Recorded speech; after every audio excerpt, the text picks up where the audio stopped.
Vous êtes-vous déjà demandé, mais qu'est-ce qui définit ma personne? C'est vrai que c'est une question assez complexe et vaste, mais elle n'en reste pas moins intéressante.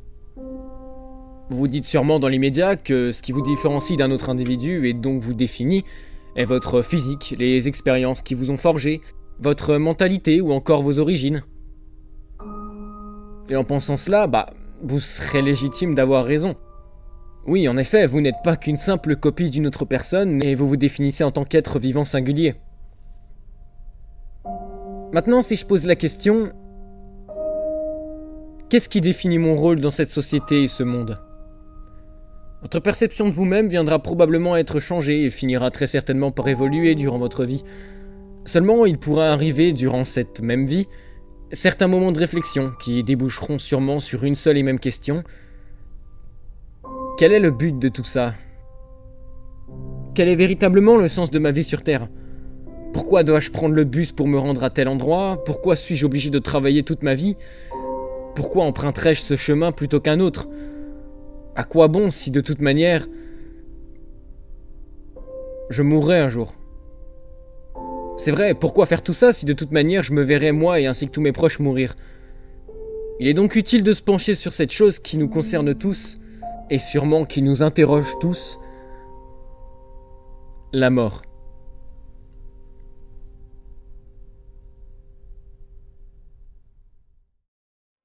L'un des concepts les plus questionnants et mystérieux que l'homme confronte depuis son existence même, une finalité qui nous touche tous, dont tout le monde doit s'accommoder, riche comme pauvre, petit comme grand, homme comme femme. Pour beaucoup, nous sommes tous réduits à l'attendre dans la peur et l'appréhension. Certaines cultures, cependant, la glorifient presque, comme un signe de renaissance et de délivrance, séparant le corps de l'âme, la libérant ainsi de cette enveloppe corporelle, presque considérée comme une prison. Pour d'autres cultures, par contre, il est plus question d'une vision sombre de celle-ci. La mort, c'est le vide, c'est la tristesse d'un départ, c'est le néant. Dans cet instinct de craindre la mort et son concept flou, l'homme, selon Blaise Pascal, ne pouvant se guérir de cette inévitable fin, préféra se divertir pour oublier. J'ai trouvé intéressant de vous citer ce passage. Rien n'est si insupportable à l'homme que d'être dans un plein repos, sans passion, sans affaires, sans divertissement, sans application. Il sent alors son néant, son abandon, son insuffisance, sa dépendance, son impuissance, son vide. Incontinent, il sortira du fond de son âme l'ennui, la noirceur, la tristesse, le chagrin et le dépit, le désespoir. Les hommes n'ayant pu guérir la mort, la misère, l'ignorance, ils se sont avisés pour se rendre heureux de n'y point penser.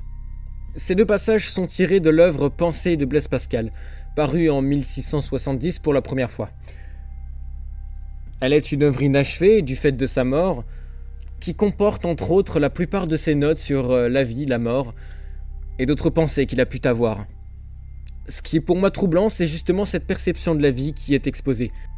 Ce que nous entreprenons, nos divertissements, nos passions et passe-temps, sont purement et simplement des sortes de rideaux nous ôtant la pensée de cette finalité qu'est la mort. À titre personnel, et de ce que je peux en conclure avec ma pensée, nous nous définissons en partie par ce que nous choisissons de faire ou ne pas faire. La plupart des choses ayant été facteurs de ce que vous êtes aujourd'hui sont en grande partie dues à vos choix. Des bons comme des moins bons, la seule dont vous n'avez pas été en pouvoir de choisir est votre naissance. En prenant en compte cette pensée, je peux arriver à la conclusion suivante. Mon but et mon rôle sur Terre se constituent des choix que j'ai accepté de faire, de m'abandonner à telle ou telle activité plus ou moins bénéfique intellectuellement, en ayant conscience de cette finalité dont je ne pourrais échapper. Je me définis alors par mes choix et donc par conséquence mes activités ici-bas. Évidemment, c'est une conclusion bien synthétisée. On ne peut évidemment pas se définir par tout ce que nous entreprenons, il y a évidemment d'autres facteurs qui peuvent rentrer en jeu. Cependant, c'est ici que nous entrons dans le cœur du sujet. Si je synthétise brièvement, nous pourrions dire que ce qui nous définit, à savoir nos activités, sont les choses qui nous animent. La plus grande part des choses que vous entreprenez au quotidien, que ce soit un passe-temps, une passion ou que sais-je, sont marquées par l'affection et l'attention que vous portez pour elles. Il est vrai qu'un certain nombre de personnes possèdent une passion ou un passe-temps. Cela peut être également un travail, une motivation à atteindre un objectif, ou même un lien d'affection.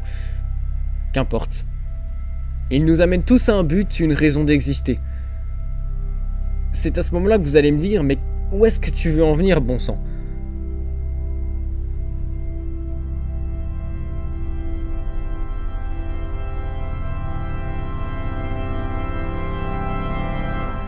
Eh bien, je vous répondrai qu'un très grand nombre de personnes n'ont pas forcément une passion particulière. Certaines personnes se qualifient par peut-être, oui, un domaine fétiche, mais une ribambelle d'autres centres d'intérêt se cachent derrière, quand ce n'est pas carrément un manque pur et simple de centres d'intérêt.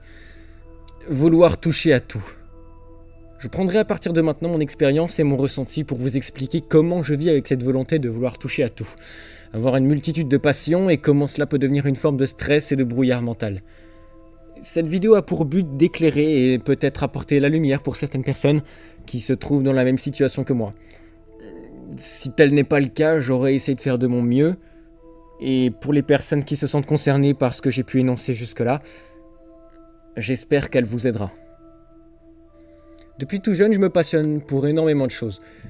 Quand je n'étais pas encore plus grand qu'une table basse, je me passionnais pour les trains. Une vraie obsession qui, par conséquent, me rendait fou à la simple vue d'un de ces convois d'acier. Je fréquentais également beaucoup la Cité du Train à Mulhouse, un magnifique musée ferroviaire que je vous invite à aller voir si vous en avez l'occasion.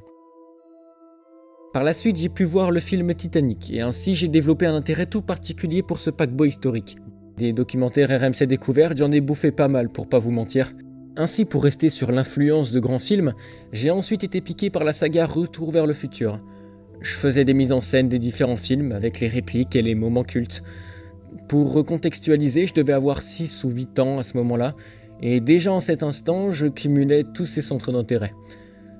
Par la suite, j'ai acquéri la pièce maîtresse de ma collection de passions, l'histoire, qui à cette époque-là était concentrée sur la période contemporaine avec les grands conflits du 20 et 21e siècle.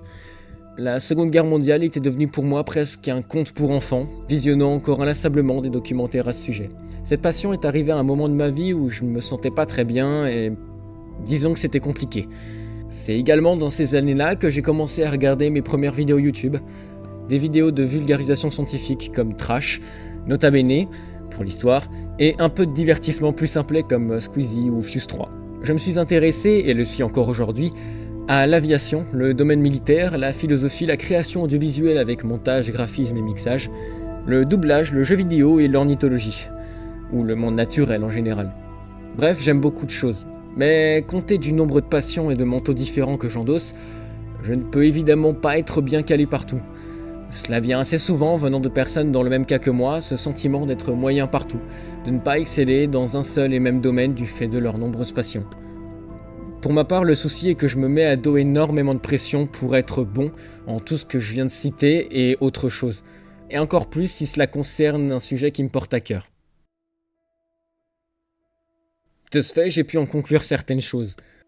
De 1, je ne supporte pas ne pas contrôler ou maîtriser mon environnement. Si tel n'est pas le cas, je stresse beaucoup et j'ai tendance à beaucoup me remettre en question, ainsi que beaucoup appréhender le futur. De 2, j'ai une confiance en moi assez fragile. Vouloir à tout prix ne pas être défait, entre guillemets, sur plein de sujets différents relève d'un manque de confiance en ses propres capacités, et peut-être même d'un besoin de confirmation et approbation sociale, du fait de vouloir se prouver à soi et aux autres que oui, je suis capable d'entreprendre des choses, que je suis capable de connaître des choses, et donc que je suis quelqu'un de bien, et de polyvalent. Et de 3, pour terminer, c'est la peur de l'échec. Se tromper, ne pas savoir ou se faire dépasser sur son propre terrain est un sentiment presque insupportable.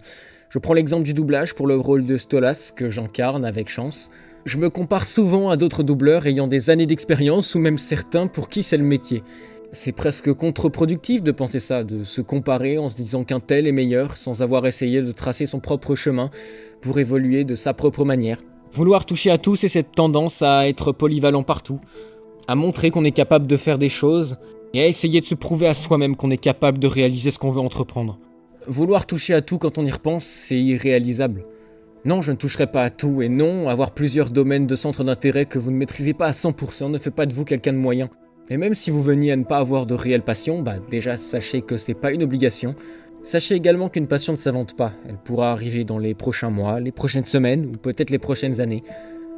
Si votre existence sur Terre ne se traduit pas par une passion, elle se traduira forcément par autre chose. Ça peut être, comme je l'ai dit, un lien familial, ça peut être un travail, cela peut se traduire par plein de choses différentes. Aujourd'hui, nous vivons dans une époque incertaine, où tout va très vite et où chaque instant de réflexion sur la vie, la mort, le sens de l'existence sont difficiles à s'administrer. Les cours, un travail, un quotidien qui nous dépasse, le temps semble filer sans même avoir pris le temps de savourer sa journée.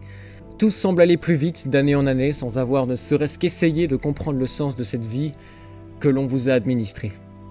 Dites-vous que votre vie aura un sens d'exister qu'à partir du moment où vous sentirez qu'elle est passée à faire quelque chose que vous voulez en faisant vos propres choix pour atteindre votre propre finalité.